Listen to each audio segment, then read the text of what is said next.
Hi friends, science important 10 question பார்க்கலாம். First question, நாளமில்லா சுரப்பி மண்டலத்தின் தந்தை என்று அழைக்கப்படுவர்?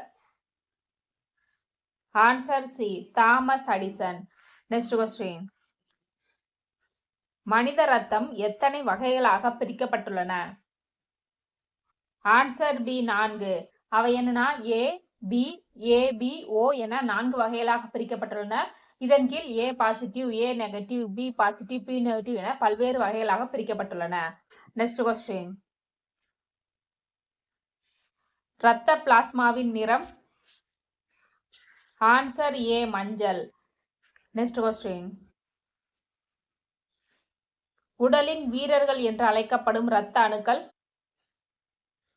ஆன்சர் A, இரத்த வெள்ளை அணுக்கள். இரத்த வெள்ளை அணுக்கள் உடலை பாதுகாக்கும் பணியை மேற்கொள்வதால் இவைகள் உடலின் வீரர்கள் என்று அழைக்கப்படுகின்றனர். நெக்ஸ்ட் கொஸ்டின், பொது இரத்த இரவலர்கள் என்று கருதப்படும் இரத்த வகையினர்? Answer C, AB positive. AB positive இரத்த வகையினர் அனைத்து வகையான இரத்த வகையினரிடமிருந்து இரத்தத்தை பெற்றுக்கொள்ளலாம். இதனால் இவர்கள் பொது இரத்த இரவலர்கள் என்று கருதப்படுகின்றனர். நெக்ஸ்ட் கொஸ்டின், இரத்த கொடையாளி என அழைக்கப்படும் இரத்த வகை? ஆன்சர் டி, ஓ. ஓ இரத்த வகையினர் அனைத்து வகையான இரத்த வகையினருக்கும் இரத்தத்தை அளிப்பதால் இவர்கள் இரத்த கொடையாளி என அழைக்கப்படுகின்றனர். நெக்ஸ்ட் கொஸ்டின், பெரியம்மைக்கு தடுப்பூசியை கண்டுபிடித்தவர்? Answer D, Edward Jenner. Next question,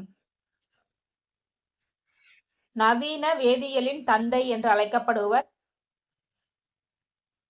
answer B, Antoine Lavoisier. Next question, மனிதர்களில் முதலில் கண்டறியப்பட்ட hormone? Answer D, secretin. Secretin மனித சிறுகுடலில் உற்பத்தி செய்யப்படுகிறது.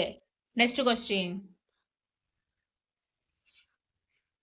மனித உடல் எத்தனை உறுப்பு மண்டலங்களாக பிரிக்கப்பட்டுள்ளன?